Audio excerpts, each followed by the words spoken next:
bienvenue sur cette deuxième partie de la vidéo. Donc on va continuer tranquillement avec la préparation de la carrosserie. Alors on va s'attaquer donc à la partie arrière. Bon, alors la fraise, j'ai pas retenu, je suis vraiment pas à l'aise. J'ai trop peur de bousiller le modèle. Faudra qu'on l'utilise par contre pour ces parties là, mais ce sera une autre histoire. On va continuer gentiment avec les vidages de la grille arrière. Bon, je fais ça tranquillou, ce sera probablement accéléré, donc peut-être à tout à l'heure.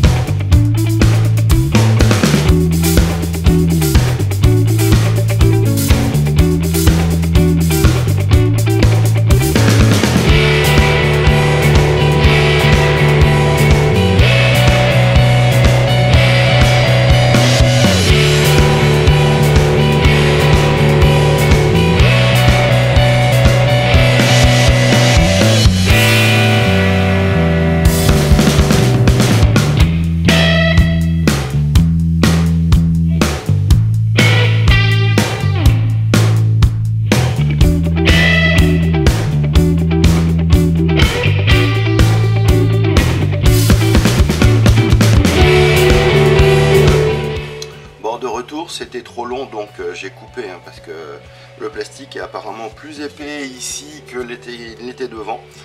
Alors on en est au problème de l'ergot qui se situe ici, donc je peux pas limer ici, donc je vais y aller à la pince coupante de ce côté là pour finir d'enlever le plastique ici et ici, puis on verra si on fait juste un coup de lime ou un coup de pince coupante.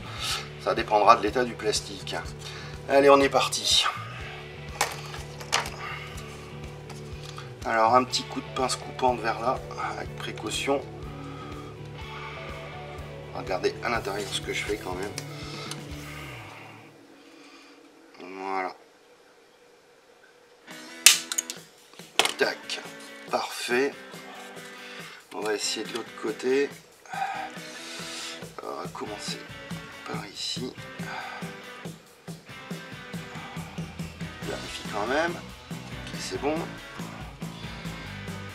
Voilà, ça résiste. Je recommence à limer et je vous retrouve tout de suite après. Voilà, j'ai continué la gravure. Je ne sais pas pourquoi tout à l'heure j'ai dit le limage.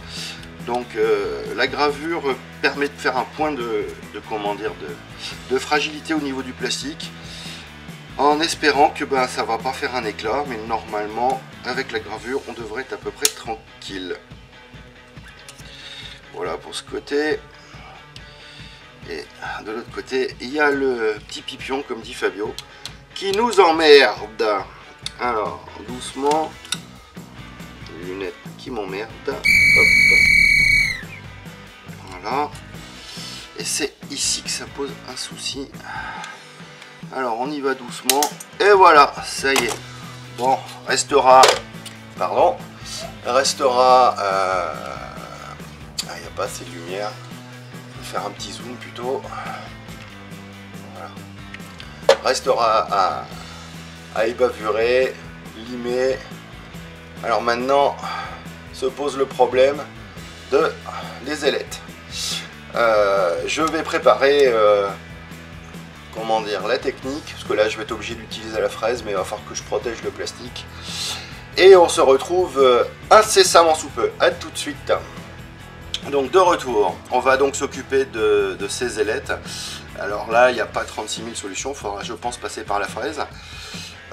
On pourrait éventuellement essayer de couper l'exalto, mais c'est cagade garantie. La pince, à mon avis trop large, on risque de casser le plastique parce que quand même derrière c'est quand même assez épais, donc à mon avis il va y avoir un éclat, ça va poser problème, donc on va être obligé d'utiliser la fraise. Alors j'ai mis une fraise très fine. Alors le souci c'est que quand ça va tourner, quand on va arriver au bout, pic, à mon avis ça va riper, donc je vais utiliser des petits bouts de plastique comme ceci pour protéger la carrosserie et éviter que la fraise vienne riper. Alors ces petits bouts de plastique, c'est tout bête. c'est tiré d'une règle, je vous la montre, d'une règle pour vaccination, alors que les Toubib ont très régulièrement. La plupart du temps, ils font un classement vertical à la poubelle, parce que en tant que médecin, je pense qu'on connaît quand même les dates de vaccination. On n'a pas besoin de ces petits rappels qui sont en fait de la pub. Donc la plupart foutent ça à la poubelle, ben, moi je les récupère. Alors si vous connaissez bien votre Toubib, vous pouvez lui demander s'il peut vous les garder, parce que c'est fait en plastique, c'est très souple, très fin, et bah, ça fait des chutes. Ça permet de faire des petits rivets, des petits collages, des petits montages. Et là, je vais en utiliser pour protéger la carrosserie en glissant là et là. Ce qui fait que quand ma fraise va arriver au bout, normalement, elle ne devrait pas atteindre la carrosserie, elle va être bloquée par les cartes plastiques. À la limite, si la carte plastique prend un coup de fraise, on s'en tape. Donc on va essayer ça, on va voir. Je vous avoue, c'est un peu une première pour Bibi. J'ai horreur de la fraise. Mais on est parti. Alors ça va peut-être faire un peu de bruit, on va voir.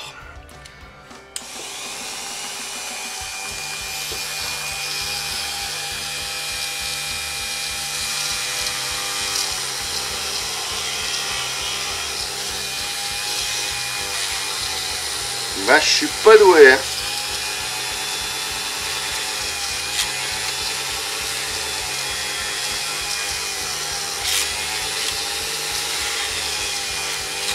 Voilà, une première partie.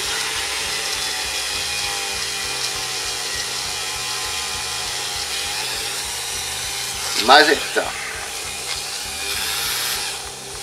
Alors moi je la freine un peu avec le doigt quand je vois pas bien.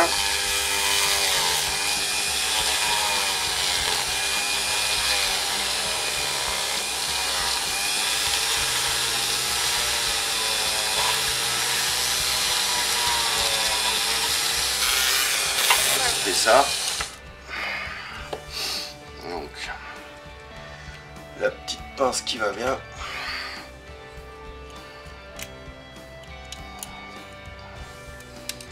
Et ma foi, comme je le disais, le plastique est complètement cramé. Donc je suis pas doué avec les fraises, je le reconnais. Il faudra ensuite qu'il laisse un peu plus de place. On va s'occuper de la deuxième.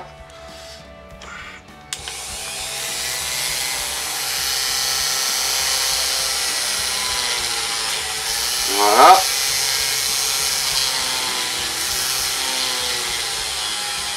Et voilà.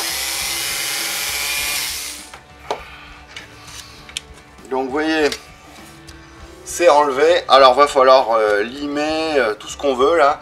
Mais au moins on a la place à passer les outils. Donc bon, bah, je vais faire le reste tranquillement. Et quand ce sera fini, limer tout ça, je vous remontrerai tout ça. Allez, à tout de suite. Alors la suite de la vidéo est malheureusement catastrophique. J'ai essayé de rajouter un éclairage supplémentaire. Le caméscope n'a pas du tout aimé. Plus on met de la lumière et plus c'est sombre. J'ai eu un souci parce que j'ai utilisé un éclairage d'un de mes aquariums. Et je vais vous montrer le résultat. Ça devient tout sombre et tout bleu. Donc ça a été la prise de vue a été pourrie, donc je m'en excuse. Donc ceux qui veulent continuer à suivre avec des images assez ternes, ben, vous êtes les bienvenus. Sinon, ben, de toute façon, ce sera corrigé pour les prochaines vidéos. Je ne referai pas la même erreur. Alors, à plus pour la suite, ou à la prochaine vidéo pour ceux qui n'ont pas le courage de regarder les images bleutées, on va dire. Allez, salut! Alors donc les lignes de moulage ont disparu, ça a l'air nickel.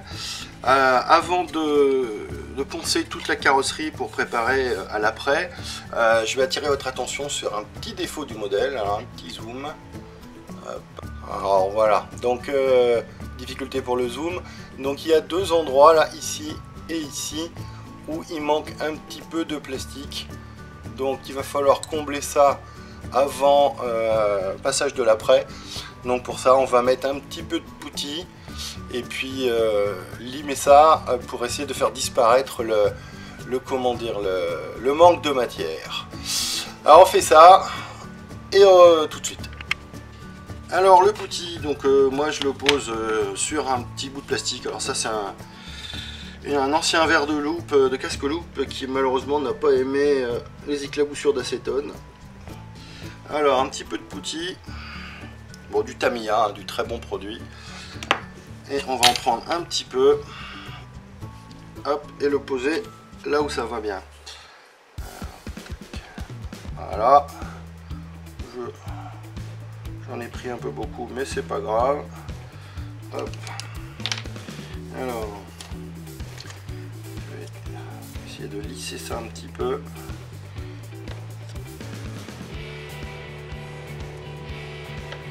Hop. Voilà. Donc plus qu'à attendre que ça sèche. Et après, on va un petit coup de papier à poncer pour égaliser tout ça. Et ça, tout sera remis nickel. Alors on attend que ça sèche. Bon alors ça y est, c'est sec, donc on va commencer à poncer. Alors, je reprends mon petit bout de mousse de 600 tout à l'heure de chez Tamiya. Alors, je vérifie que je suis bien cadré et on est parti. Alors, et on va tout doucement enlever le putty de manière à voir rien du tout.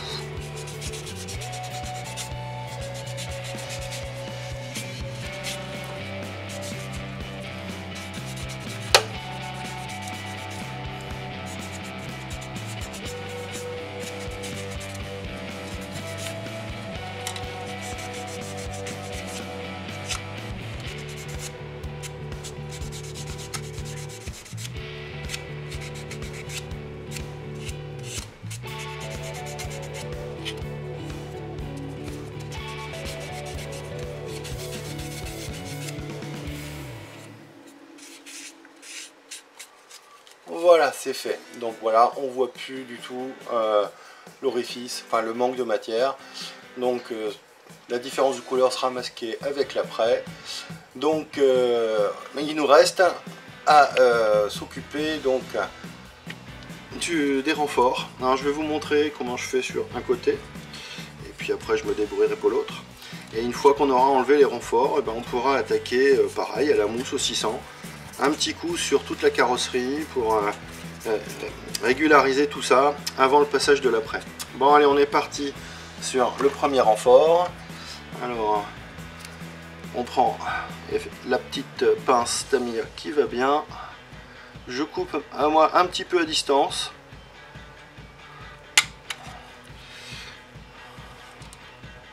Parce que je préfère reprendre après à l'exalto plutôt que de couper trop près et d'avoir un éclat. Voilà, alors, hop, voilà. Et enfin le dernier. Alors pas facile celui-là parce qu'il y a l'arrondi de passage de roue. Et voilà, d'accord.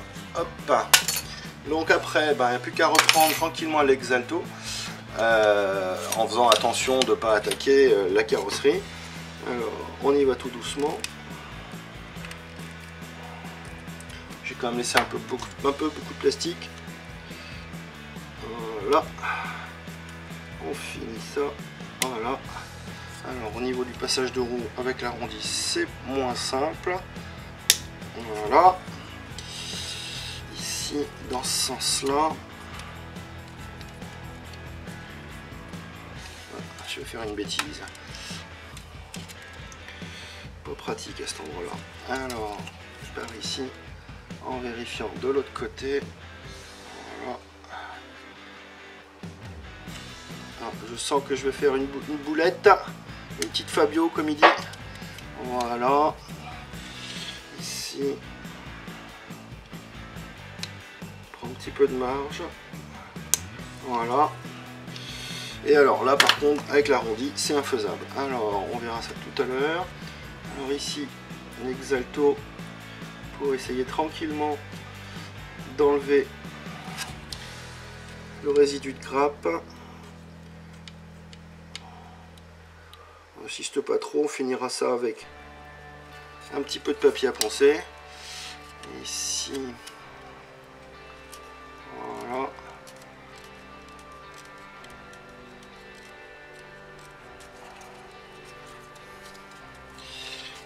Si dans ce sens-là, ce sera mieux. Voilà. Je discute pas beaucoup, je suis désolé. Vous allez vous faire chier, comme dit Fabio. C'est mon maître à penser, Fabio. C'est lui qui m'a donné envie de me lancer. Ça fait quelques mois, voire même presque plus d'un an que je le suis. Je vous avoue, c'est lui qui m'a fait me relancer à la maquette, au modélisme. J'avais abandonné depuis un petit moment. Et Fabio m'a redonné envie de m'y relancer. Ma foi, je te remercie beaucoup. Parce que je passe des bons moments maintenant. Alors voilà, c'est fait. Alors maintenant, on reprend le petit coup de mousse. Alors les arrondis, c'est pas simple, mais l'avantage de la mousse, c'est justement, elle s'adapte. Ici, voilà. Il y en a encore ici. Alors là, l'exalto, encore un petit coup. Plutôt sur l'intérieur du passage de rond. Ouais, j'ai été un petit peu présomptueux. Mais ça se récupère, c'est pas grave. Hop. Voilà. Hop. Voilà, donc ce côté, ma foi, c'est fait. Donc je vais m'occuper hors caméra de ce côté-ci. Et après, on se retrouvera pour passer un petit coup sur la carrosserie pour finir la préparation. Donc les bouts de grappe ont été poncés. Alors enlever bien entendu les renforts. Deux petits renforts qu'il y avait ici. Également, comment dire, poncés au niveau des résidus de grappe. Donc on va pouvoir attaquer tranquillement la préparation de la carrosserie. Alors moi je précise que je ponce la carrosserie avant lavage. C'est-à-dire qu'en fait je vais tout poncer et une fois que ce sera nickel, ça ira faire un petit bain dans de l'eau avec du liquide vaisselle pour enlever les résidus de silicone liés au moulage. Mais moi je le fais habituellement après. Ça permet aussi de limiter un petit peu l'électricité statique sur le modèle. Alors on est parti, on va juste commencer tranquillement par le toit, je finirai le reste tout seul. Voilà, on y va. Alors moi j'ai pour habitude de faire une fois dans un sens et ensuite à 90 degrés j'évite les mouvements rotatifs. Je sais pas pourquoi, mais j'ai toujours fait comme ça. Voilà. Alors aussi c'est nickel. Alors le plastique perd un tout petit peu de sa brillance, devient un peu mat, mais c'est un peu le but. Voilà, parfait. Parfait. Donc je vais vous montrer également par exemple sur l'aile arrière. Donc je vais faire petit à petit toutes les parties de la carrosserie sans en oublier aucune. De toute façon, lorsqu'on passera à l'après, si on l'oublie, ça va se voir. Il n'y aura plus qu'à recommencer. Mais si on peut préparer d'un coup et puis que la couche d'après, la première, soit nickel, et bien c'est du temps de gagner. Voilà. Alors dans ce sens-là. L'avantage, franchement, la mousse, c'est que ça épouse vraiment les formes. Ça évite quand même d'abîmer trop les arêtes. Donc voilà. Je sais pas si on voit la différence à la caméra, mais là c'est plutôt mat et là quand même bien brillant. Et je fais la suite tout seul dans mon coin, mais ça va être la fin de cette vidéo. Donc voilà, la carrosserie pardon sera préparée et puis on se retrouve pour la suite. Allez, à ciao.